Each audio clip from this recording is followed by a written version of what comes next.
Hey everyone, and welcome back to the Corner of Remnant. I'm your host Larissa, and joined by co-host Emperial Dawn. Hi. And today we are discussing Chapter 4 of RWBY Volume 8, which has a lot to unpack. Yeah. That might be a bit of an understatement. I know, so after I watched it, I think I even said in my reaction, is like, oh my god, that was a lot to take in. It was a really good episode. It really was. So different from the last one. Obviously, we had just the focus on the one story last time, and now this one we've jumped across almost all of them. Yeah, it did. But it was really good. I really enjoyed it. And it looks like most of the fandom did as well, so that's good. And, before we dive into Chapter 4, I just did want to discuss, with just only a few hours ago, it was announced that the mid-season break for RWBY Volume 8 is going to be a bit longer than usual. So after Chapter 7, I've got the page here because I knew I was going to forget today's. So Chapter 7 will come out on December 19th, and then the break will be until Chapter 8 coming out on February 6th, 2021. So, much longer than usual. I have a resub. Oh, Jason, thank you for the resub! Oh, and I got an emote, apparently. Oh, they got these 2020 themed emotes. I've got the 2020 selfie. Okay. Thanks, Jason. Good morning. So the mid-season break's going to be longer than usual. I saw some confusion from people because they thought Volume 8 was finished. No, the writing for Volume 8 has finished, but I think that's just about it. There's a lot of work that goes into the animation as well as the voice acting and everything else. So, and they mentioned in the post, which I'll try and remember to put a link in the description for those who are watching on YouTube, but it's posted on RWBY's official Twitter page, a link to a blog. Yes, posted by the lovely Laura, the producer of Volume 8 and 9. You might also know her from RWBY Grim Eclipse. Grim Eclipse, Grim Campaign. Grim Campaign, yeah. If you've seen that. And yeah, basically she just goes over how like the workflow and everything has changed, obviously, with everyone working from home and things are just slower. And it's just a necessary reality of the situation in order to ensure that the best volume gets done in the end. And so yeah, I mean, if you're a long-time RWBY fan, obviously this probably feels like nostalgia for you. Because it used to be quite long breaks. Me and Larissa only kind of experienced it firsthand back during Volume 4, when each episode used to be every other week, and we still also had breaks for Thanksgiving and breaks for Christmas.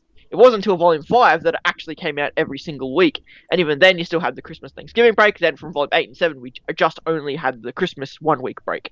Yeah. So there used to be many weeks between episodes back in the day. Now we've been privileged to the every week RWBY, and I've always been an advocate for every other week, or taking more breaks and stuff, which selfishly is because 14 weeks is very hard to draw non-stop. Yeah, that's me being selfish. But no, in general, I think it's best just for the whole. I mean, because we were predicting for the longest time. It looks like an ear this thing on. We predicted for the longest time that we thought the volume was going to be delayed to about January before it even started. Like we assumed that this kind of COVID would kind of like delay things before the volume, but I imagine it's a bit of behind the scenes production, finances and stuff. Like RWBY is a big pull for Rooster Teeth. It is. So I imagine it's a matter of let's release it around the same time, get as much time as we can, then we'll let you. Then with that hype and buzz and financial, we'll let you take the break, finish the volume the way it's meant to, and then it can come out later. Yeah, I imagine that's probably the behind the scenes idea of it all. But also, again, because everything's slowed down, they just simply can't. Again, they got 4 episodes done before the volume, which was more than they've ever done before. Yeah, but they just don't think they can keep that going. Yeah, I'd much rather than have the break, have 100%. A chance to actually have a proper break, and also 100%. Work on the volume. So when it comes back again, it's going to be amazing, rather than them burn out and rush and it end up like a Volume 5 ending, which was very rushed. She's not wrong. Yeah, as much as I like Volume 5, that was very rushed at the end, and they learned a lot from that, and the resulting volumes have been really good since then, but this year... We had something similar in Volume 6, but that was more a creative choice rather than a productive thing, but but then we saw Volume 7, pretty much panned out. Yep. As good as it was going to get. Mm, mm. Despite the Juniper Neo fight, that was still as good as was ever planned to get. So hopefully one day we'll get a rematch of some sort. Yes, hopefully. But yeah, I think it's all good. It's going to give us a chance to have a break too as content creators who do RWBY content as well. And you never know, they might bring out something in between to keep the buzz going. They've been releasing merch constantly as well. Recently released these sort of jumpsuit looking onesie things, which looked interesting. The tie-dye onesies. Yeah, the tie-dye onesies. Yeah, sweatpants and sweatshirts. Yeah, so there might be some other small little RWBY things between during the break, but yeah, I think it's all good. I personally am happy for it as it's dawn because it's going to give us a break. I'm in the process of reorganizing this room and getting back into my cosplays, so that will give me a chance to do that, which is nice because it does take over my weekends during RWBY season. Like, there's an event going on today. One of my friends involved, and he asked me, "Oh, you're going to this?" And I'm like, "No, I got podcasts." and especially during the holiday season as well. Yeah, we're very fortunate enough in Australia to have the opportunity to enjoy the holiday season this year. Yep. As we probably normally would. Unfortunately, those in America and UK, and I'm sure very other places in the world don't have that privilege that we do. But it gives us now the time to like just the other week, I didn't go see my grandmother for her birthday because I was working on some art stuff. I went and saw her the day before. Don't worry, I went and saw her. Don't worry, I didn't pawn her off or anything. But I couldn't go. I didn't go do the big family meetup. Because COVID. It's like it's probably safe, but But again, for us, at least at the moment, for now, it could change. But yeah, so I think with the RWBY break now, it lets us, as content creators, kind of take that break and stuff. I know I personally will still be doing art at least twice a week, if not still the 3 times a week. But now, rather than the pressure of having to do a traditional on a Sunday and kind of draw from the episode, I can now go back and draw Whitley, draw Robin, draw these other characters that I've wanted to draw from the previous episodes. But just kind of it's like, well, what will do better number-wise? What will people prefer to see? Kind of the more business kind of, that's how much I try to make this RWBY season for me personally as much professional as possible. I treat it as very important, like a job. I treat it as work. But now with this break, I'll be able to kind of just go draw what I want to draw, but still continue providing content for everyone though. Yeah, so I think it will be all good. We'll see how we go, but I think it's probably a really good decision made for the animation team, so they're not under so much pressure and got the anime crunch sort of going on. So, and also what this will also entail too, and we were discussing this before the stream went live. Oh yeah. Also, what does that mean for episode 7? What does that mean for the last episode of the mid-season? What does that mean for the 100th episode of RWBY? Again, don't quote me on that. I believe it's 100th. We think it's 100th. We'll have to double check that, but yeah, we think it is. Yeah. So again, you think back. I'm trying to think back to previous Christmas. I wouldn't say mid-season breaks because we didn't really get one last year with Volume. They're normally only 1 week. They're normally only 1 week, maybe 2 from memory since Volume 5. Oh, we had very rarely have we had 3-week breaks since Volume 4. Yeah, I was just thinking back last year. It was the party at the Shani Manor. That was probably a bad one. It was a bad one. That was one where we had a bit of a break. That was one where it's you probably could have planned that a bit better. Yeah. Jason thinks episode 6 is number 100. Yeah, it's definitely around 6, 7. I couldn't remember if it was the mid-season or the end of the volume, but wasn't Volume 4 just after Crow got at the Crow and Tyrion fight? Yes, that was a good one.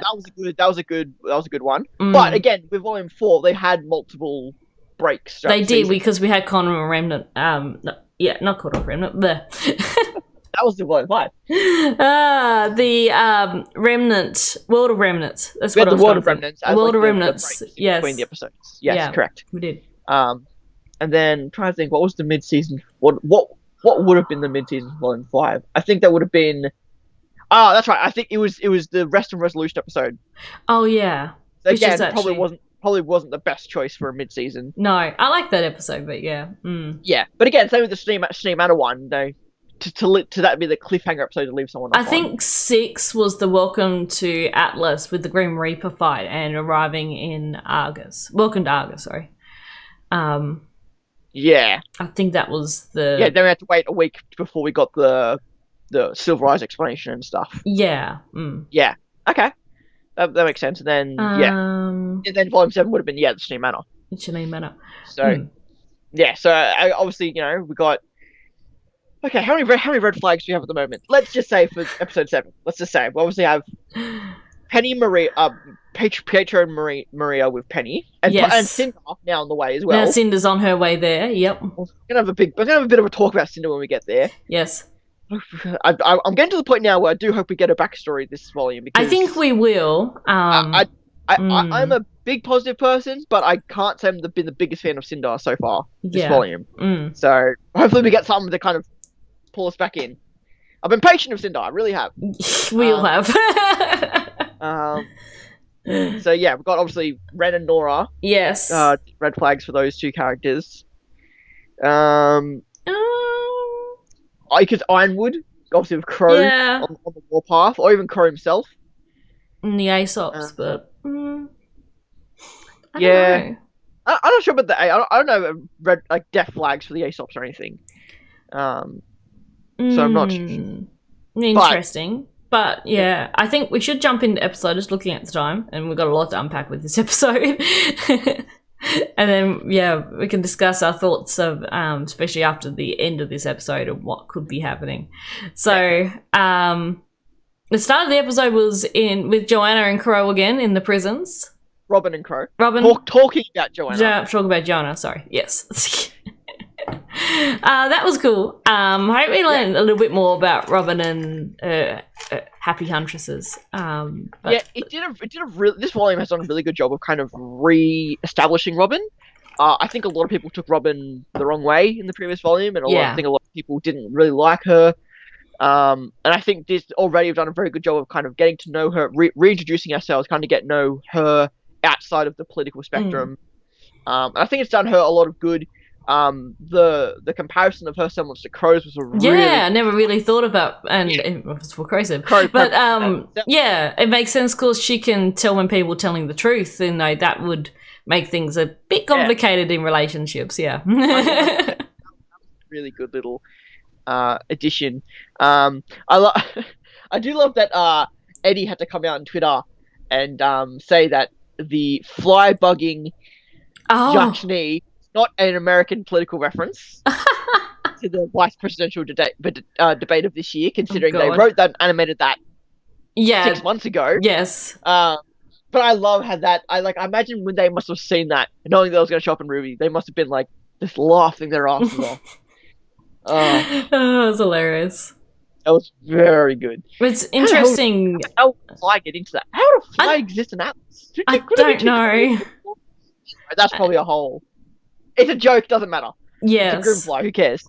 And then we have what's been deposited back into the holding cells, which was interesting. So not sure whether they've managed to hack Penny or they're just letting him chill there overnight and grab him in the morning. Well, and that's the thing, is this a throw him back in the cell to make him look like not working with them? Yeah. Is them just being an asshole to him because he's an asshole? I'm very curious if this is I think more either they if it's like a fake throwing him back into prison, or if it's okay, you've done your work, get the fuck back in. I think it was either he's finished his work or they chucked him back in while they're going to have a break, because it is evening.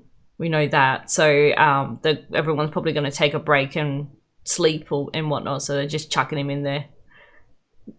I don't think they would want to leave him hacking Penny overnight on his own. Yeah, I guess so. Carrie did confirm that there was a bit of a modelling issue with this scene where they used the wrong Watts model, where he had all his rings. Oh, I didn't even know this. Which obviously only meant to have one set of them. Yes. I'm surprised he still has them, actually. Well, that's the thing. He might not have been meaning to have any of them, obviously, because he's in his prison. You think they'll take that off him? They're basically his weapons. But again, that was just as a modelling issue. Oh, okay. Which that is something I would expect to probably see a bit more of. I think Oscar had the same problem in this episode. Yeah. Where, because obviously he was like all damaged and beat up, and some scenes he wasn't, some scenes Yeah. he was. Yeah. Little, like, just the animator grabbing the model and just, not coordinating which model is which and stuff. And again, it's very subtle details, like, again, like rings or, markings. They'll probably fix it up before, the DVD and everything comes out later. Yeah, that's the kind of thing they always touch up. They do release, and I think that on the website as well, I believe, because obviously they can re-upload their own stuff. Whereas on YouTube, you can't really do that. No, that's very true. But yeah, I thought this scene was really interesting. Robin was antagonizing Harriet a bit, but is making good points and a good observation about Harriet always needing to be mad at things. That's very true. I very much imagine that this will be how they get out. I think this was planting the seeds to this is going to happen again, and this time Harriet is going to actually let her out to kind of fight her, and then Robin's going to lock her in herself. Yeah, something like that. Get everyone out and stuff. I'm curious then what will happen if that happens. Will Watt still be there? Will Jacques be there? Will they get Jacques out as well? Like, I'm curious what they're willing to do, to get that out. But yeah, it'll be interesting. That's what I imagine will happen, and I do like that also the tie-in of like Harriet questioning, like you don't deserve to have Clover's pin, kind of thing. Yes. Which again, like, I mean, and reiterating the fact that they believe he killed Clover still, which makes sense. Like, all things aside, regardless of anything, if I knew someone for the longest time and someone they just met had a personal item of theirs, I probably wouldn't think they deserved it, regardless. No. Good night. Harriet's like, I've known Clover years longer than you have. Why do you deserve to have that? Let alone the fact that you killed him. Yes. So I like that. I remember when I first saw it, and even when I go back and watch it, it's almost like a jump scare. Like, because obviously, to me, at least when I was watching it, because like, Watts gets thrown into the prison, and then just jumps to Harriet, and like, you don't get to keep that. And I'm like, oh god. okay, editing could have been a little better there, guys. Jesus, that wasn't to be. Jesus. I liked Marrow in this scene as well. To Harriet being like, you don't get to keep that. Yeah. I really like Marriott in this scene too, still doubting everything that's going on, whether, this is the right path. Did you just make a shit name for Harriet and Marrow? You just said Marriott. I did. I meant Marrow. I know. It's morning. I haven't had my coffee, okay? Yeah, we're both quite tired today. I didn't sleep very well last night. We're giving you this much energy. Be appreciated. Oh my god. Yeah. But yes, so yeah, again, they keep doing the Marrow thing. They keep questioning, which is good. I think it's really good. Yeah, of course. And I like how we mentioned previously in this volume that they are just little subtle things, their expressions and their body language and everything is telling a lot more than what they might actually be speaking and saying. So I think it's done really well because without being like too obvious, it's just those little subtle things. Because like when you see Marrow, like, is he like questioning? Is he just questioning Harriet, or is he, who's obviously being antagonized, or is he questioning, these people being in prison at all? Like, again, like I said, it's like I said, quite subtle and it's quite neat. I think too, like back last volume, with the party crashes, more before the party crashing, with Marrow and talking to Robin there, I sort of get the feeling that even though he was sort of like teasing her a bit there about certain things, I think he actually really does look up to her. Oh, very similar. Has a lot of respect for her, and to see her in the situation where she's in prison now and everything, I think, is reason why Marrow is sort of feeling that way and didn't look very happy about the situation at all. Yeah, I think he's very similar to Clover in that regard. Yeah, he was very similar towards Robin as well. Like, obviously, I think Clover quite looked up to Robin quite a bit. Yeah, despite them being on the other sides of the other side of the argument back in episode 5 of last volume. Yeah. But we'll have to see where it goes with Marrow, because again, and with Robin as well, like, you think long term, like, are we gonna have Robin and Marrow join us to Vacuo and then back to Vale and then back to the Dragon Continent or wherever the path leads us in the show, like, Yeah. Or are we just getting emotional for them to pass, like, or are they gonna just lead Atlas once we leave? Like, are they going to take charge of Atlas once our heroes leave? Like, I'm curious what the long-term setup for Robin and Marrow is going to be. Like Harry, like the Aesops and Harriet, especially Harriet, it's just going to be foils, just be beaten. You know, like, I don't think they're going to join us or turn or anything like that. Yeah. You know, like I think that's more for Winter kind of thing, and Marrow and Yeah. obviously we have Robin. So I'm just curious where the long-term plot of those characters is leading. But obviously, wait now for some time. Well, moving on from that scene, we went straight into the chase scene with the Hound. I love this scene. I love this part of the episode. It was amazing. The music's great. It's animated great. It flowed really well. I just loved it. I thought the voice acting was done really well, especially Neith with Ren as well, and of course Miles with Jean. But yeah, I just love this whole scene, and the song's amazing. I've been listening to the song non-stop. I thought it was really interesting too with the calling the song "Sky's Falling Down." We had "Touch the Sky" was the first episode song we had last volume, so now "Sky is Falling." Definitely setting the scene for the OST. But yeah, I really love this scene. Yeah, I quite like it too. Like, and the this was definitely, I think, Ren's best moment, and we're just talking about the first scene of theirs. So just the chase scene in particular, because, you know, Ren's always been this very, very cool character, design-wise and what he does, but, you know, he's prone to failing quite often in what he does. Yeah. Think back to the Players and Pieces fight from Volume 1. He was only trying to kind of not be a part of it, really. Yeah. And, you know, like the only thing Ren ever did kind of successfully fighting-wise was the Knuckle V. Yep. That's true. So I love this whole thing with them. I love the teamwork. I love that they can. The Hound was awesome. Yeah, and how it called for backup. I love that line from Yang. Did he just call for backup? I thought it was great. Yeah, I remember thinking back to Volume 4 when I saw this, because back then I remember watching a lot of Murder of Birds, Arnold stuff, especially his live stream discussions. Fortunately, don't get around to those today, but I remember specifically in Volume 4, the idea, I remember him mentioning that... Oh yeah, about a Grim... The Knuckle V calling for backup when he was screaming during that fight. Obviously, that didn't happen. No. But when I saw obviously the Grim calling for backup in this fight, that's immediately what I thought to... And again, just ties back to the Ren stuff. I thought really nicely. Imagine just walking down a rocky path, and then just a bunch of Grim centipede sentinels just exploding everywhere. It's just like, oh, that would make me uncomfortable just to be able to walk anywhere in Atlas knowing that could just happen. Like, oh, exactly. There's some patrols nearby and suddenly there's centipedes everywhere. Grim are just there. It's like, oh, just like unsettling. Yeah. I also thought too that while obviously Jean doesn't know how to ride, you know, a hover bike all that well, you know, he still is pretty impressive on it. You know, especially when he's just fighting. Yeah. And I think showing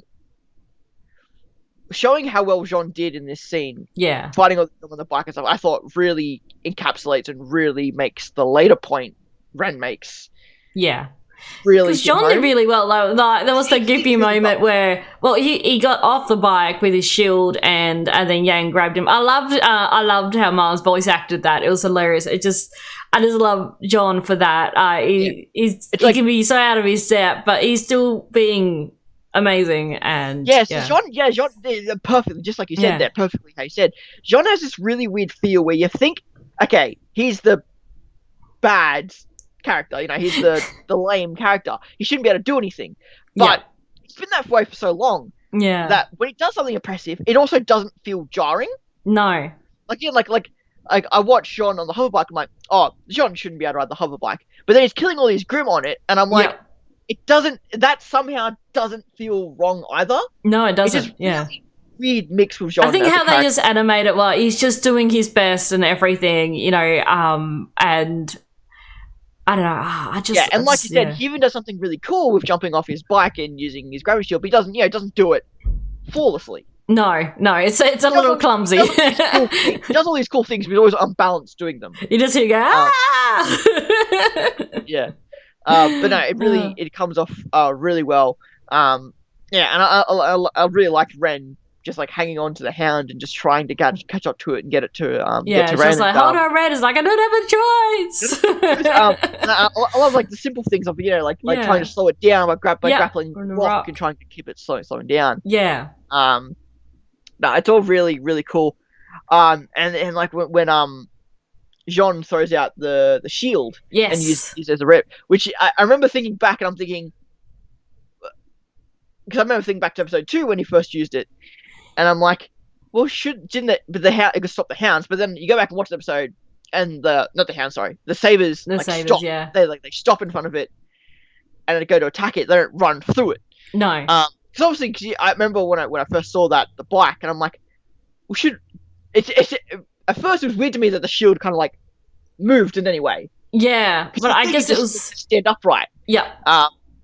But the only other reference we have was the sabers back in episode 2, and they didn't run into it. They stopped before. And they also were on like the inside of the curve of it as well. So I think even if they attacked it, it probably wouldn't have fallen over straight away. Yeah, it's where when they rode over the bike, they rode over the other side, the harder, more curved side of it. Oh, and I guess the weight of the bike would have pushed it down a bit. Cause, I didn't notice that. I thought it was just like flat. I didn't realize that I curved. It's lightly curved. Okay, yeah. Okay. Fair. Again, I don't have a problem with it. Again, I just remember thinking that at first and being like, well, no, it matches up. And I think the amount of weight on it, it would make it fall over. So, yeah. Sure. And I did like, too, because the bikes were like prototypes. Jay. The fact the bikes were prototypes, they didn't like they were breaking down. Yeah. And stuff. I like that little detail as well. Yeah, I like that as well. And talking about the cold and how the cold's affecting the bikes, and also later on their auras too. Throughout this scene, like, I knew that they probably weren't going. There's very slim chances of them rescuing Oscar. Yes. But I was like, come on, guys, let's try and get him. Like, they gave it a really good try, but just in the end, it was inevitable. Inevitable? I cannot speak today. Inevitable. Yes. That they weren't going to be able to rescue Oscar. But I do like also at the end how they kind of turn it to where Ren blames them for not being able to. Yeah, but even then, like, if he was hanging off the Grim after they went over that cliff. Yeah, he was going to Salem as well. There's no way. Once it got, they ran out of the land and got to the cliff. There's no way they're going to rescue Oscar from that. Yeah, but I really like how they did it too, with like Jean trying to slow the descent down with the sword, but obviously losing his grip. But it was enough for Ren to be able to do it. I really, really like that little touch. Yeah. And also too, I like that they did the whole like leading over the edge, people holding hands kind of thing. But it wasn't like a grip issue. It wasn't like, oh, we're going to let go kind of thing. It was just kind of like, okay, we saved ya. Cool. Because, obviously you see so many times in shows where it's like, you're holding someone over an edge. It's like, oh, my grip is slipping. And you obviously, sometimes someone like goes and falls. I love that wasn't like, wasn't even like, no, it wasn't. Like, that was like a trope they leaned on in this scene. It was just like, okay, got each other. Phew, next scene, death up and fine and safe. Yeah, Ren would have been able to use his weapons to be able to get back up. Pull them all back up. Yeah. But all the cool things like with auras and stuff, they'd be able to, the stronger grip and that kind of thing and all that stuff. So, I don't think they were hanging off it for very long. They didn't overdo that kind of trope or anything. Yeah. I was just going to pull up the lyrics to the songs. I saw a lot of people talking about it, saying it's Oscar's song because it mentions torture, but I think it's just the overall falling of Atlas. To me, that's more the theme of the song. Been doing this thing more and more as it goes on. Most songs are just more written towards what's happening rather than individual songs, which I think it's like not just this chase scene, not just Oscar getting captured, but just overall everything with basically this is the ruin of our lives. It's just an endless dream and this is reality. It's very much a big change from last volume's soundtrack, which was all very hopeful and optimistic. Well, this one's not so much. Yeah. And again, you could be right. It could almost be the pessimistic mirror to touch the sky. It could almost be like a mirror song. Mirror, mirror. I also think too, like with Ren and his attitude and everything, especially in the next scene, well, the scene with him walking through the tundra. It's also sort of like, it's, to me, it's that as well. It's just that feeling like everything is going to ruin and we have no way of stopping it, basically. I thought you said we have no whale of stopping it. Whale. Like, there's a whale. Have a whale of stopping the whale. I love the scene too when that final scene of the final shot of the scene with Ren looking towards Oscar and the Hound. You see the whale in the background. I love that shot. I love it too. Yeah, so the sky's falling is really nice too, because when I immediately heard it, which one I was like, oh yay, finally, first song. I'm not gonna get that. I quite like the it feels very much more to back, like more classical RWBY.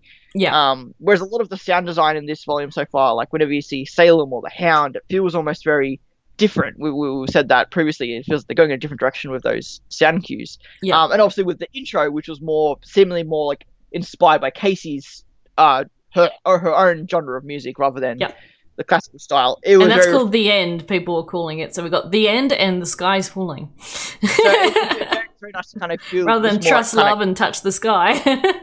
this more like kind of classical RWBY theme. So we have Here Comes the Nightmare, Another Fever Dream, The Horror Just Won't Stop, An Endless Scream. But this is not subconscious. We're not imagining. We're wide awake. This is reality. Our world's lost without a soul. We're losing all control. Not getting closer. Every step is just another dose of torture. Skipping ahead to the rest, past the drum solo. Better cover your eyes. The sky is falling. Can't outrun the ruin of our lives.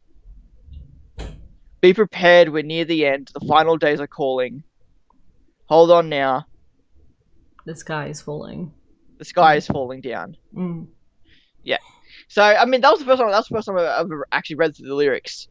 And like you said, yeah, it's very realistic, really pessimistic. Yeah. Very much looking at the situation at hand. Couple different version of the endless bit. Some people said endless dream, endless stream, as in stream of grim, and endless scream. So there's been a few different versions of that. It's a bit hard to tell in the episode itself. Yeah. I got my lyrics then from Sirs and Madams, which get theirs from Jeff. So that'll be correct then. Yeah, I hadn't seen them posted. I was keeping an eye on their page, but I must post after I last checked. Weirdly enough, I thought the same thing. I was expecting the shop, but then I just checked back today. To go watch it later then. Yeah, sure. So yeah, it's very we'll the realistic and pessimistic view of the situation and stuff, which we'll get to in a bit with Ren, who's very much in that same kind of mindset. Yes. We jump across now back to the Shani Manor. Yeah, Don was correct. Yes. They're going to the Shani Manor, which was really good. Where's Kaylee to rub it in her face when I need to. But yeah, so we are back at the Shani Manor. That is where we're going to be hiding out for the time being, at least for the night. I'd imagine. So maybe why she will get some rest after all. Oh, maybe we'll get some sleep. Yes. We'll see. It looks like everyone is sort of like getting to the point where they're having a rest now before the next day. So yeah, well, I mean, they've already been up roughly like 36 hours or something. Yeah, lots happened. The last time was before the dinner party, which was already at least a day ago, if not, and then obviously the day along with that, because obviously that was a night. So yeah, it's been a long time. For sure, obviously taking Nora back, taking everyone back to the Shani Manor, which I like I've just realised this now. I love too the little tidbit of Whitley saying they've lost all the house staff. So there's no personnel to help Nora, because you assume they'd probably have first aid and that kind of stuff with the workers who work at the manor. So obviously there's going to be no one there to directly help Nora other than just resting. Yep. Which I thought was a nice touch. I do love just like Whitley sass. Yeah, I love his sass. You know, we have a reputation, and Blake's like, "Is that all you're worried about?" Well, not so much that, but just the more just like, well, it's like, well, you picked a fine time to, and then like come back. and then obviously Weiss steps in. But again, I do like Whitley's point of like it's like, you know, like sure, like you obviously worried about reputation. Yeah, that's not necessarily the most important thing at the moment. But you know, Weiss has come in and done her thing for right or wrong, but you know, it has left Whitley and Willow kind of alone at the moment. And yes, because Whitley's always a very interesting character to me, because obviously most people think he's annoying little shit, and you know, fair. But I don't know, in this scene it just felt like to me that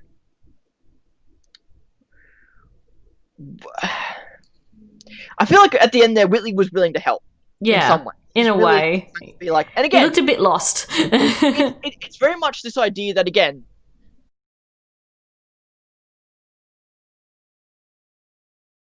so just for the record, I think we talked for another 10 minutes, not realizing we weren't live at the moment. Yes, welcome back, everyone. So yeah, my stream dropped, unfortunately, and we'll talk about the Shani matter, and we actually went on to the next scene. We're talking a fair bit about the next scene, so unfortunately I can't record and stream at the same time at the moment, but hoping to fix that soon. Okay. Yes, but yeah, rehashing of what we discussed. Yeah. So Weiss needs to be a bit more open with Whitley, because I think Whitley is trying. I think they're both trying but not getting there. So I think they need to do that. It's good to see Blake and Yang, but Blake and Ruby both concerned about Yang. Obviously, showing us that they're trying to contact them, which also sets up the timeline better. The timeline, yeah. Then also seeing the aura levels, which of course reestablishes that from last volume. And Yang is this person who isn't going to take anyone's shit, but John's going to be there, kind of looking at both perspectives. Okay. Yes, and the sunset. And sunset's I think I talked for like 5 minutes about the sunset. I'm sorry. Died. Yes. So sunset means death in Ruby now, or something. Okay. But it was just really pretty. I just really loved that scene because it was gorgeous. It was very pretty. So you mentioned too a really cool. You mentioned obviously about or we discussed in the when Watts decided to show his face. Oh yeah. And it's all out of existence. Yes. That like Yang is the kind of person who wouldn't take any of Ren's crap. Yes. Yeah. She isn't like John will just let it slide, like he has already, you know, a bit. He's concerned about Ren, but he doesn't pester Ren. She's allowing Ren to talk to him, like to approach him about it. Well, Yang's like, nah, I had enough of your shit, dude. What's the problem? Yang's the type of person who would, you know, push and get answers, and I think she might have been really the only one to actually get Ren to talk about what's bugging him. So yeah, I really like that, and we're finally getting to see a bit more what Ren's feeling, that basically he feels that they're over their heads, they have no idea what's going on, they're making all the wrong decisions, things are not going well. Yet Yang also does put some good points in there, saying with everything they've done with Haven and getting to Atlas. But I really like it, because it really is one of those things. Like when you look at so many anime and so many shows and stuff, and you ask yourself, you know, why are these the people? Why are these the protagonists? Like why? Like, you know, why are these 8 kids saving the world when there's meant to be hundreds of huntsmen out there with far more experience and far more ability than our heroes? And like, obviously there are reasons, obviously, because we were chosen by Ozpin, and because we're the ones who chose to pursue this when no one else would, kind of thing. Like it all makes sense. But I like that we have this character in Ren now that's going to be questioning it all. And are we ready? Are we ready for this Ren? Responsibility? And it makes a lot of Kaylee, thank you for the resub. Our stream dropped as well, unfortunately. Fortunately. Yeah. I don't know if it was Slobs or if it was my computer, but you did that on Tuesday. Didn't I already push this button? I don't know. But thank you. Sure. The voice sounds different. It might be because of the theme I have. Yeah, let's not mess with anything. If it works, it works. No, it works, it works. I'm just going to move that down a little bit. Yes. Yeah, so this may be jumping ahead, but one of my major points from this whole scene is that I love that, obviously you have, because I was, like I was saying earlier, like Ren of all our heroes kind of tends to fail the most. He kind of tends to be the least successful. Yes. Of all of our heroes, at least from what I've seen, from what I'm remembering, at least. Not as bad as Cinder, but well, of our heroes. Of the heroes, yes. Of our heroes. So I love that he's the one to have this perspective, and he's the one to again ask the fair questions. You know, why are we the ones doing all this? Yes, You know? we're not ready. We're not. We're not, and they're not, and they're not. But you know, to Yang's point, you know, it doesn't matter. We have done we've also done these things, and also we're not. You know, it's better than we've done nothing. Yeah, absolutely. Do you want to just let everything just happen, or do you actually want to try and make a difference? And I like that Ren also referenced, obviously, the whole Penny and Vault thing, because obviously Ren was on Ironwood's side back last volume. Yeah. So he still obviously feels that that's still probably the better action to take. Yeah. Yeah, he still wants to save everyone at Mantle, but also, he still also feels like that getting Atlas into the sky is also probably still a good idea as well. Yeah. So at the moment, Atlas is just stranded, waiting for Salem. Yeah, they may not be ready, but to be fair, the adults aren't doing much better. That's true, Nightwalker. Hey. Yeah. So I love this passion and energy out of him. I really did like this scene. Yeah, he's finally opening up, and unfortunately though, because he's had this all bottled up inside of him, internalized it, now he's actually allowing some of it to come out. Of course, it's going to snap, and he snapped at poor John. So you cheated your way into Beacon. Well, I love this too, because he also mentions him before this that again, he looks at Team, and I love that he compares himself to Ruby in a sense. Yeah, Ruby's his only kid. I was an orphan from the middle of nowhere.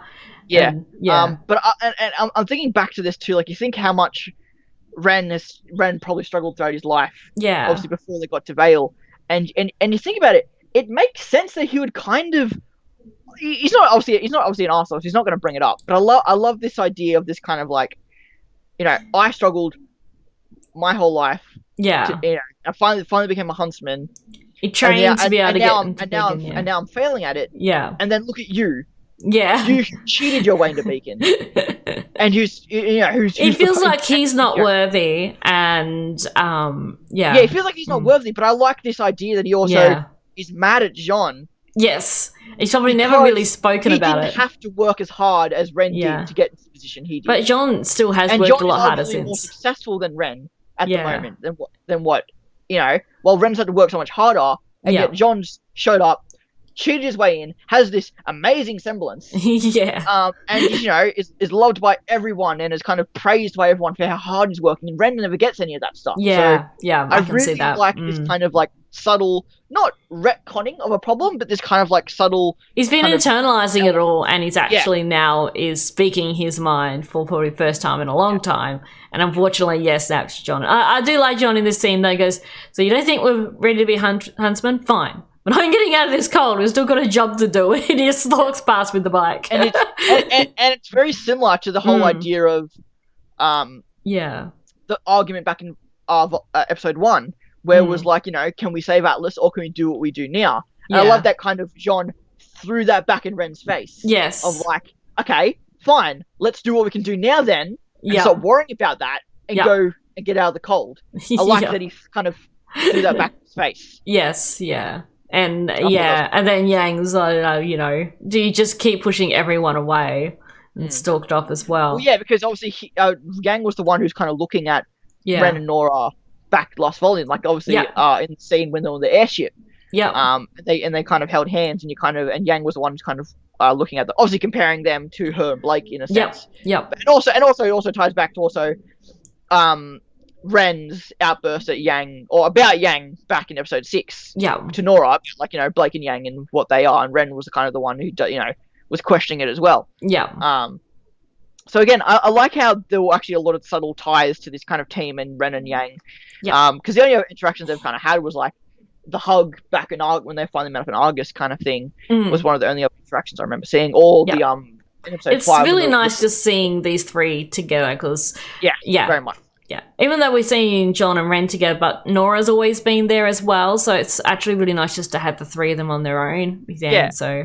And again, too, and also, I keep thinking of this stuff. I know we've got so much more of the episode to go, but I keep thinking of more stuff to say. Obviously, you look back to Volume 4, and the only other time you had Ren close to an outburst, it was Nora who was there to calm him down. Yeah, right before they went to Kura Yuri. Yeah. This time, didn't have Nora there to calm him down, so he kept going. Yep. And Yang was pushing the buttons, and So I really, really like that as well. And I'm sure there's probably more we could probably lean into that. But Yeah, exactly not. Look, it's really nice to see them. How long Yeah. the stream is going to be stable. It should be okay now. I'm keeping an eye on it on the stream manager this time, so yeah. Yeah, I do love Walker, how everyone's kind of like pairing up with different people and kind of having these more conversations, which we've been asking for a few volumes now. So it's awesome that we finally had this time to finally get it. Yes. And these new spicy flavors. Yeah, and I think it's good. And I mentioned this when the stream dropped, but I think Yang was really the only one who was going to get Ren to talk, because everyone else probably would have just let it slide, not kept pushing at him. But Yang was the person like, no, this is not okay. How you're acting is not okay. You've got issues. You say what these issues are. You know, tell me what's on your mind. She is the one who would be able to do that. So, and it also ties in really well to. I am jumping ahead a bit to the ending scene.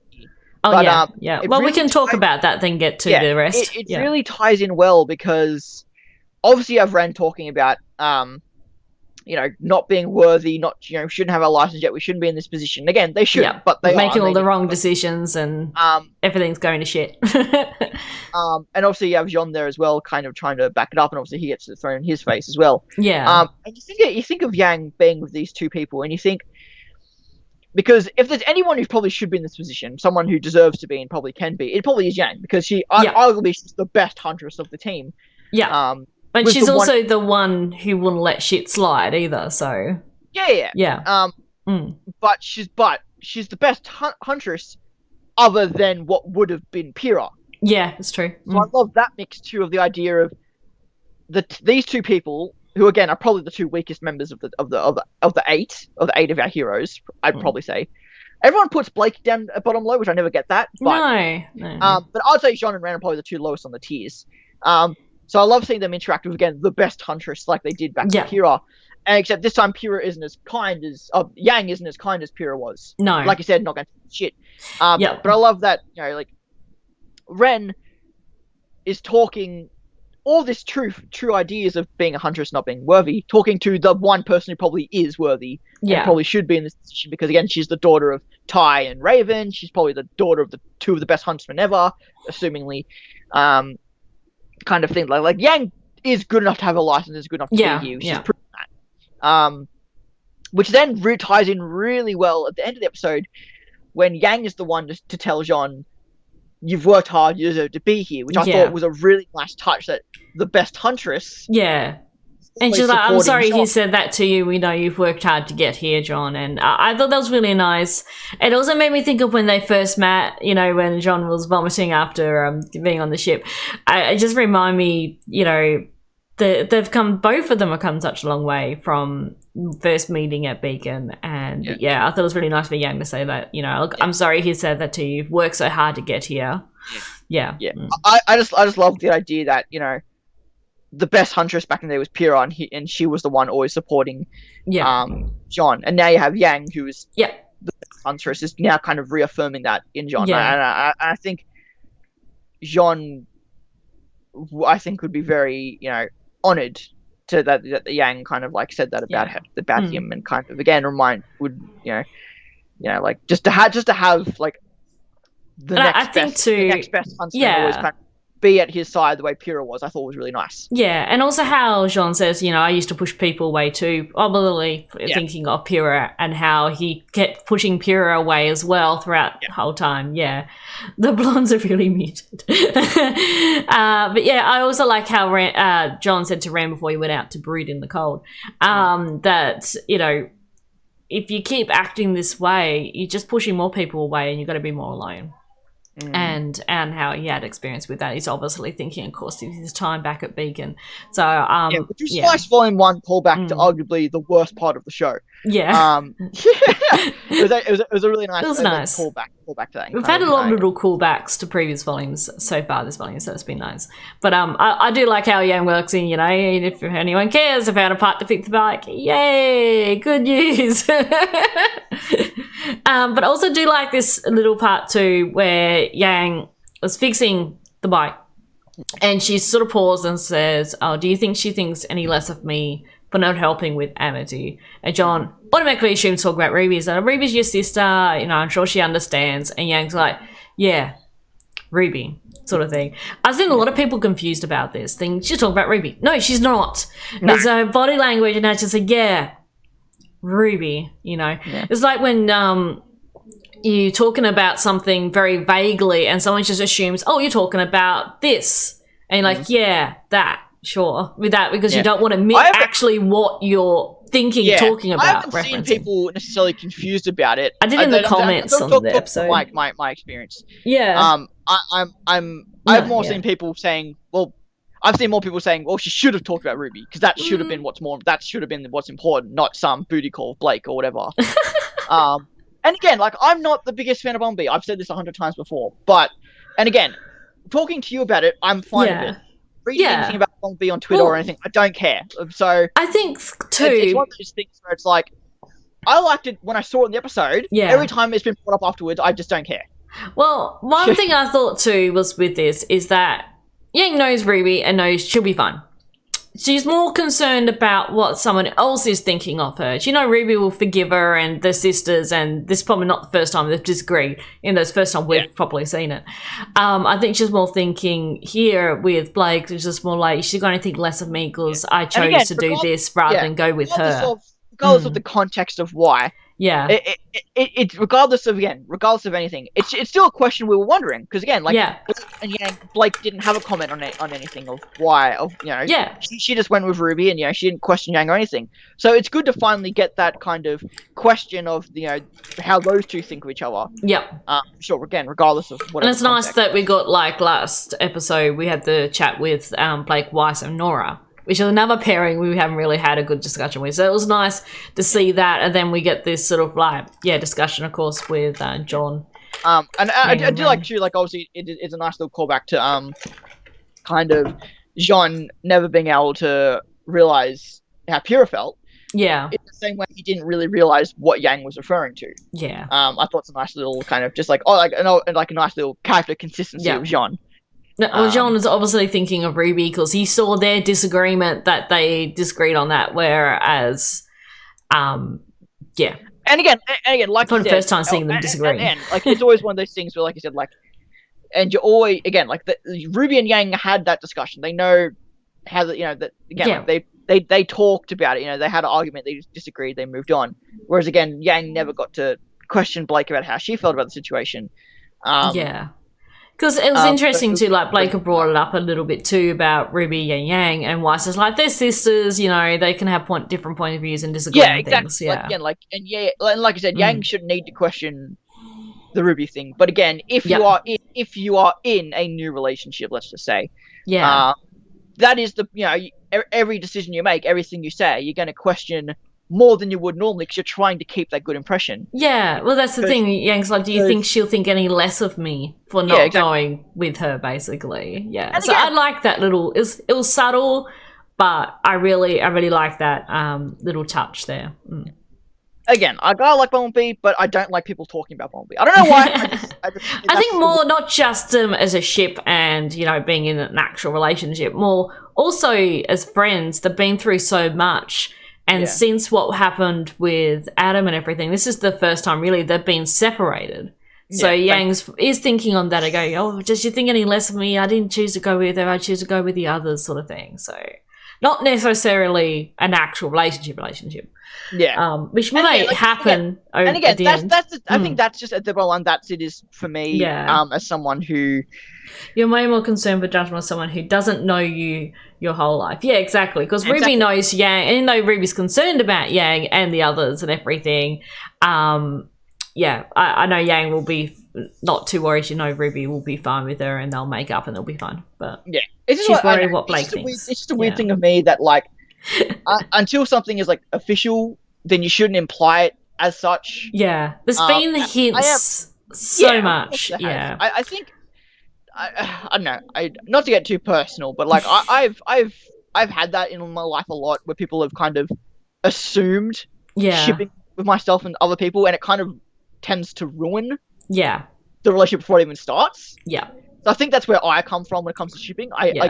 Shipping sometimes it's not great. Sometimes it's okay, and people take a bit too far. But yeah, and I think that's where Blake and Yang hits me not super well. Yeah, like, once it's confirmed, once it's official, I'll love it. I'm fine. And you can scream about it all you want. Until then, it's just a bit. Well, I don't know. It's just not my thing until it's official. Let's move along. We'll go to the scene we skipped, of course, was with Oscar. I like Oz is like, Oscar, don't panic. Everything's going to be okay. Like, no, everything's not okay. Well, I think it's just because Osbin knows that, okay, well, she's not going to kill me. She has before, but she ain't going to kill me now, hopefully. Well, she wants information, and yeah, your poor boy. Yeah, I love the Hound in this, though. The Hound's like a proud little boy. Like, look, Mama, look what I brought in, you know. You look, it's the way you're sitting. I love, too, I didn't realize it until I saw Cal tweet about it. And then I didn't believe her when I saw it, because she just posted a still image. I'm like, that's okay, that's reaching. But the shadow puppets that Salem was casting was of the 4 children. It was 4 children running around each other like a merry-go-round. Well, oh.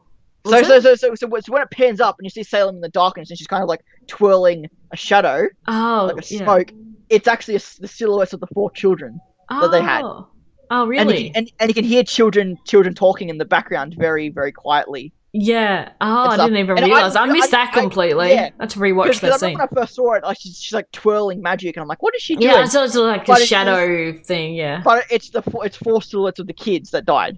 Oh. Yeah.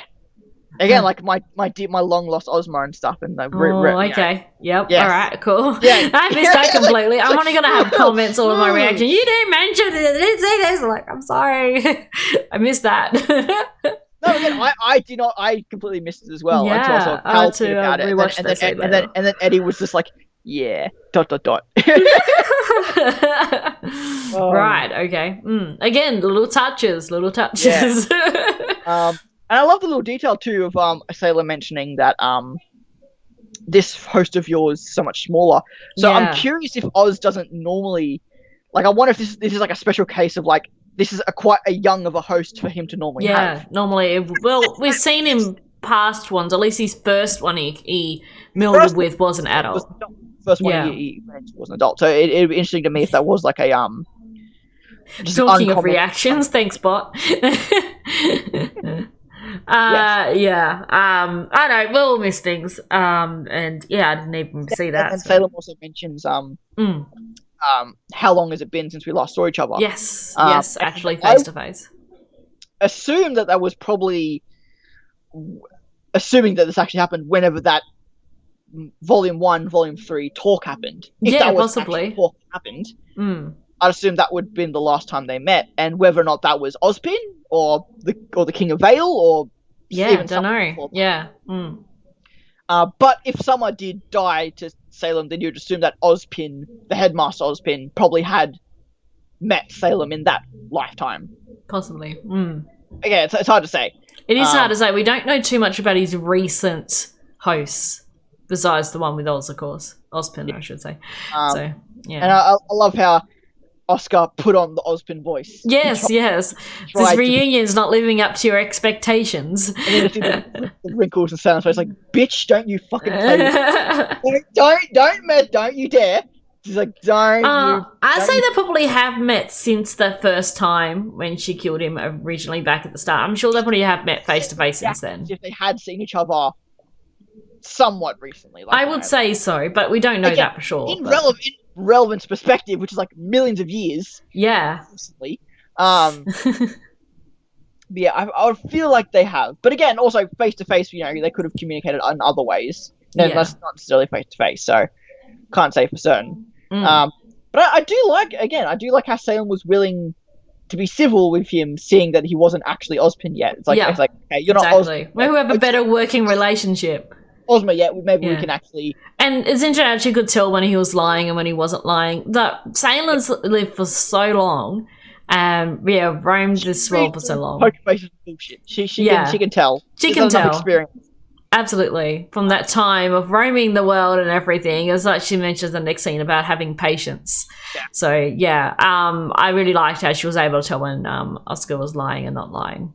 Yeah, because she could tell, or at least she could accept the answer of, I don't know where the beacon relic is. She could at least, maybe, because again, like, You can tell in Oscar's body language as well, because he sort of looks down and slumps a bit. That's the one thing I don't know sort of thing. So I like that. And when he says about how the lamp doesn't have any questions left, he's more like straight, sort of he's not looking down or looking dismayed about that. It's in his body language is different. So but also wasn't answering Salem's question in the first place too. Yeah. I do also like that, and the password for the lamp. So I wonder how Oz worked it out to begin with. The lamp. Yeah, I'm not too sure. Maybe it was something he knew because he knew when the relics were created. Maybe that was just the god of light kind of made him aware of something. Found out accidentally. Maybe it just took. Maybe it just took. Yeah, I don't know. Yeah, no. But. I do like the little line of if I know my Ozma, he's used some means of deception to hide the relic away. Yes. Than the others. So I like that little kind of subtle jab at Ozma and stuff. And that she is after all the relics as well, and it's very interesting. I like her use of magic in this as well. The voice acting for Oscar, oh my god, I was like, oh, it's so horrible the way he was screaming. And it lasted long enough that it was uncomfortable, which was on purpose. And I remember at first I was I wasn't too it could have hearing your admin codes. Yeah, it was very weird to hear Salem use the word password. Yeah, the password for the lamp. A weird way of saying it. I felt like it's the password for the lamp. I don't know. I guess if I was writing Salem, I probably wouldn't have I would have said it differently. Yeah. So I thought that was a very weird way to have Salem say it. It's accurate, but it's just that was a weird way to have her say that. Yeah, it was. I thought it just felt very interesting. Password. That's a weird way of saying it. Well, it's kind of right because you can't use the lamp without knowing her name. So yes, Screams at first. I was like. And it pans to the Hound just sitting there happily, holding Oscar while the scream's going. I do really like too that they went with the kind of reference to the Volume 6, what we saw with Salem and Magic. How they went with the more because magic and semblances has always been an iffy thing. Yeah. Or magic and dust kind of thing. They didn't make. They made it distinctly different. It wasn't elemental. No, it wasn't. It's very something that arcane, kind of, yeah. I like that they kind of because he could have. She probably could have just casted fire or casted lightning kind of thing. Yeah. But they wanted to make it distinctively different from the maidens. Distinctive, I don't think Cinder could do something like that. No, because they only have power over the elements. They only have very elemental, ice, all that kind of stuff. Whereas Salem can go beyond that to literally a. I don't even know how to describe what she did. It was very. To the elements, so it was so different. It was very different. Quite drastically different. That is, and props to the animators because they made Salem look gorgeous. I know she did. She was gorgeous. Yup. And I love the line, especially of after Oscar lied, and after she even said Ozma's deception. Yeah. Like-minded souls indeed. I loved that was my favorite line of the episode was just like-minded souls indeed. Lied. And he's like, I'll get the answer. Whether it's from who tells me, I'll get the answer. I'll get the answer, and then I'll finally have the relics. I wasn't expecting this, but it makes so much sense that just wait, Hazel, shit! Hazel, no! So good, though. I loved it, though. Because, again, and I love Salem's okay, you won't tell me. Okay. And just Hazel walks in, and he's like, wait. Wait. Oh, so good. But I like that was for Haven Academy, making me look like an idiot. And then the rest will be for my sister. Yes. So Hazel still wants to settle his grievances with those. In a sense. Yeah. And I'm curious too if maybe after this that will be enough for Hazel. Then we might see him and Emerald or whatever leave or whatever ends up happening. I'm curious if this will end up being the final satisfaction for Hazel because obviously he doesn't seem like a bad guy. He just wants. Oscar's going to be black and blue next episode. I'm scared. Yeah. I was like, we don't kill him. They love being up. They live beating up Oscar. They really, really do. Yeah. They really like destroying that kid. I Yeah. loved one of my favorite things was Aaron Wynn, the lead artist on RWBY, art director on RWBY, on her fleet or whatever they're called, the Twitter stories. Yep. She had gotten the Oscar keychain. So one story was like, "Oh, look at this best boy." Then in the next one, it was volume 8 to Oscar, and she just throws it onto the bed and starts smashing it with her hands. or the edit of Oscar being attacked by the Hound, but it's it has Chew Toy, yeah, like Squeaker toys instead. It's just like, oh, it's so funny, but it's so bad. Yeah. And I think we mentioned earlier, obviously, the Oscar model was inconsistent in this scene because obviously sometimes he was wounded, sometimes he wasn't. Yeah. But again, that's just a simple error in the pipeline stuff, and with COVID and stuff. Again, it's like, that's fair. I get that. I would like this next part too, when Salem and the Hound leave the room and walking along, and there's Cinder. I love this scene with Salem and Cinder because saying like the Hound, you hear that? She wants, she thinks. And also Cinder's reaction to the Hound is like, what is that? Yeah, I love it's one of those things where I sometimes struggle with people who like hate Cinder but love Salem. Yeah. And I kind of wonder, but Salem's done so many worse things than Cinder. At least people who don't like her for those reasons, like, because she's done bad things and stuff. And it's like, but Salem is so much worse than Cinder. But it seems like this that made me realize that, like, man, I like Salem so much more than I like Cinder. Yeah. So just again, like, that's true, Nightwalker. That's true. I'm not a big. I like how Hazel's on the screen right now too. Fitting. I'm not a huge proponent of like the idea that like, oh, I liked Cinder, Volume 3 Cinder, but not like what she is now. Like I'm never like a character is a character. They evolve and change over the series. If you like them or you don't. I don't think you like certain. Like you don't like people when they were. You just like them or you don't. Yeah. But that teaser at the start of the volume is the only thing that keeps me interested because I don't really care. She keeps. Like, again, like, she just... Yeah. I get why she's doing what she's doing. I get that. She wants the power, and obviously Salem, like a chess game, doesn't want her to have the power. And I like how Salem's like, you're going to stay here. Like, that was, like... And then the next scene, Cinder's off, and Nea's like, Bish! It's frustrating because, like, I feel like Cinder should just be doing what Salem tells her. Yep. And it's frustrating to watch Cinder keep fucking up again and again and again. Yep. Because...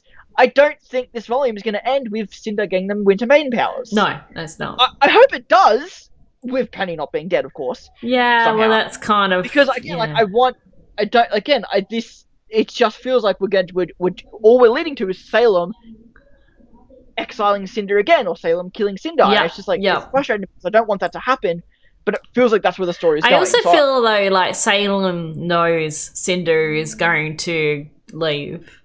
I think she knows that's going to happen, but... It would be very interesting to turn it on their heads of being like, she's deliberately doing this knowing that Cinder won't do it, rather than just telling her to do it. Yeah, maybe. That would be a hell of a twist. That would be a hell of like a twist of like, also, like, I'm going to do this. How Cinder says, without you, I'm nothing. It's the same thing she said back in the first episode. And I'm wondering maybe if that's something similar to she said when she first met Salem, when she didn't have all these powers and abilities and whatnot. And because Salem seemed to accept this, sort of, again, accepted, okay, fine, I felt like she was saying that to please Salem, but not actually really meaning it. It's interesting. I'll say to anyone who's like, oh, I love Salem, but then at the same token will say, oh, Cinder and Emerald is an abusive relationship or whatever. Salem and Cinder is an abusive relationship. Yeah. She literally keeps calling her queen. That's not a healthy relationship. No. Just putting that 10 cents out there. Yeah. I do like this how Neo's like Neo floating around with her umbrella too. I like Neo just being in the background during the Salem and Cinder talk too, even though she didn't put anything towards the conversation. She was there, and I like that. I do hope they give Neo a bit more urgency. Yeah. Rather than her just being a background character, because again, I remember Miles teasing that we were going to get some cool Neo stuff this volume. Okay, that's cool. I like that Neo's just there, and I do like that Neo is just there, but it to me it feels like the matter of she could not be there and nothing would change. Yeah. So that's why I want, again, I would like her to kind of, I hope she gets to RWBY and we get that kind of confrontation soon. Again, similar with, for me, the Cinder and Neo stuff is the least least Yeah. important thing to me at the moment. Yeah. So I'm looking forward to that changing. Yeah. I guess is how I feel. But I Yeah. do like Emerald coming in and kind of. Yeah. Emerald, of course, wants to prove herself to Cinder because she really looks up to Cinder and everything. And I guess almost it's interesting because you know how Cinder will say, without you, I'm nothing to Salem. Emerald did a very similar thing back at Haven. It's a cycle. It's a cycle. It's an ever-going cycle that's just going to keep on. Yeah. Actually, she does know these kids a little better than Salem. It's true. And they are trying to get Amity back up and running. They're trying to still save the world. If Cinder is proven right, then awesome. Yeah. I just don't have faith that Cinder is going to be proven right. Yeah, well... Just from what we said previously, I don't have faith that Cinder will be proven right. Well, but even if she is, she's going to fail because it's Cinder. So, yeah. Yeah. But yeah, like you said, like I do like that. And it will be interesting to see if Emerald and Cinder do go off and Neo stays behind. Yeah. I want to see what Neo does by herself. Is Tyrion going to come harass her like we saw previously?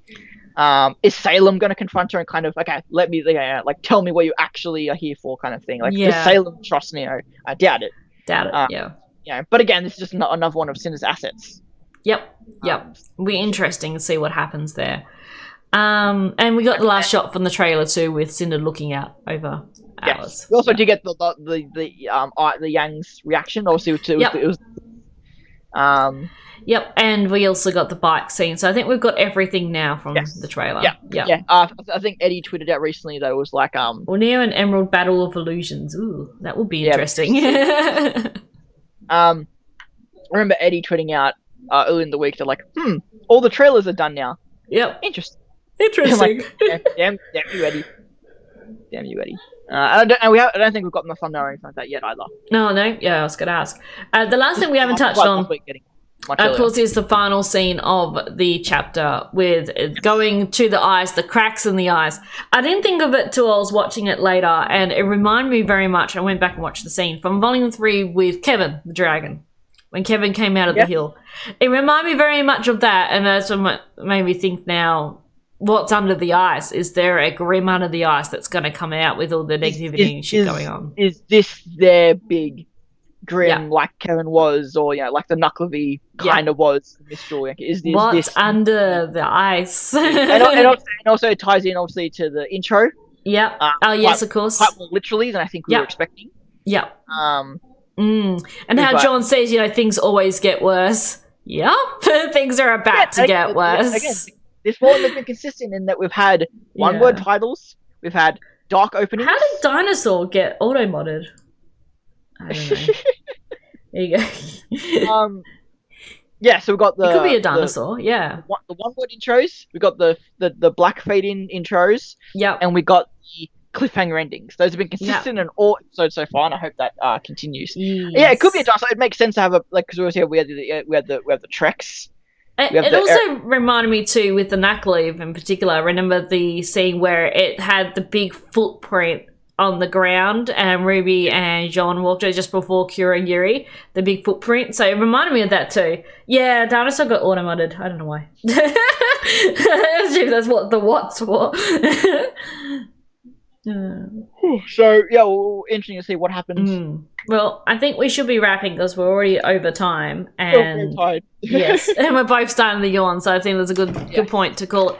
Unless anyone has any questions, of course, if you're on YouTube, make sure you comment below. Of course. Yeah. Sorry very much for everyone in the Twitch VODs. Obviously, it's going to be 2 VODs and stuff, and apologies about that's okay. That. I'll fix it up when I'm editing it. Yes. Yeah, but thank you very much for everyone. Thank you for watching. Joining us. I will be here next week to discuss episode 5, whatever that will entail. Yeah, chapter 5. And, chapter 5. Apologies. Yeah, so I just haven't looked yet. So chapter 5 is coming out this week, 6th and 7. Yeah. Yep. So to discuss 7s on Christmas weekend. So I'll let you guys know if we will be doing a Corner Remnant on the 26th. I know I won't be able to do the 26th. No. Nope. Okay, we might end up. Day is my Christmas family day. Yeah, no, that's okay. Mine's on Christmas Eve with my family, but no, that's cool. How about the 2nd? We'll probably do it because we're going to have a break anyway. Yeah, we may as well. Yeah. Yeah, probably. Oh well. Yeah, no. 2nd's my birthday, but that's fine. Is it? Yeah, but I'll do that. That's fine. I'm happy with that. Okay, as long as that's all good with you. Otherwise, we could do the 9th. I'm not a big like let's do something because it's a day. You know, I'm not that kind of person. I'll like let's go just because I want to do it. So my birthday. Since we're gonna have such a big break anyway, so it's okay if we miss a week or two. We'll figure it out anyway. Yeah. But definitely the next couple of weeks. So definitely next week and the week after we'll be doing Corner of Remnant, and then there'll probably be a break for a week or two to the next Corner of Remnant to discuss Chapter 7 and our thoughts for the rest of the volume, and then we'll be on break until something else comes out or RWBY starts up again. So if you missed it earlier, RWBY has the official RWBY. It's tweeted saying there will be a break as well. So Chapter 7's on the December 19th, and then we have Chapter 8 on February 6th. 7-week break before Chapter 8. Yes. Yeah, so there is going to be a break.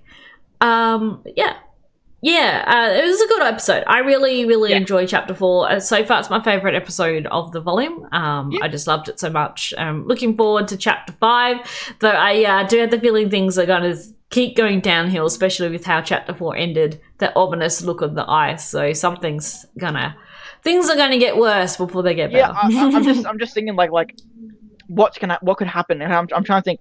The only thing I'm thinking is that I don't think Crow and Robin can stay in prison too much longer, and that would still be like an interesting story. Like I feel like they have to break out. Well, also it makes me think maybe if RWBY and the gang are going to try and break them out, because RWBY now knows they're in prison. Well, Crow's in prison. That could still be a thing, but I don't know if they'd want to go back. Well, I assume it'd be in Atlas somewhere. So they are in Atlas at the moment, to be fair. But it makes it interesting what they're going to do, whether they're going to return them out or continue staying in Atlas. I'm curious too. I mean, I'm curious too if Ironwood is going to connect the dots and maybe think that they went to the same manor. If we're going to get like an assault in the manor, perhaps. Maybe, yeah, perhaps. They kind of predict, because I mean they obviously they saw them on the camera, so they know Weiss is there. So maybe that's, or maybe they're tracking they could track the ship, possibly, or something. So I'm curious if they could do that. Yeah, and we also, of course, with Cinder, either Neo or Emerald or both are heading towards Amity, so that's going to be interesting too. Like another Penny Cinder fight, possibly. Yep. Man, just more red flags from Maria and Pietro. Absolutely. I don't think those two are surviving this volume. No. Anywho. But yes, thank you all for watching. We'll be back next week. I think the Boopcast may have started already. If it has, we'll host. So stick around. I'll end the stream, but stick around and we'll host the Boopcast if they've started. Yes. Actually, let me just check if they have. But I can hear Kaylee talking, but she might just be talking to Corey. Let me just open up her stream. Yep, they are live. Okay, cool. Right, awesome. We'll head over to the Boopcast. Go over and watch those guys. So hang around and I'll host them in a second. But thank you all for watching, and for those watching on YouTube, of course, thank you for watching. Oh, we haven't done the great one. Here's the great one. All hail the great one and Waifu. Waifu. Yeah. We'll see you all next week. Thank you for watching. Oh, the great one's hair's moved. There we go. The great one's hair isn't so great. No. So everyone, thank you all for watching, and we'll see you all next time. Bye. Bye.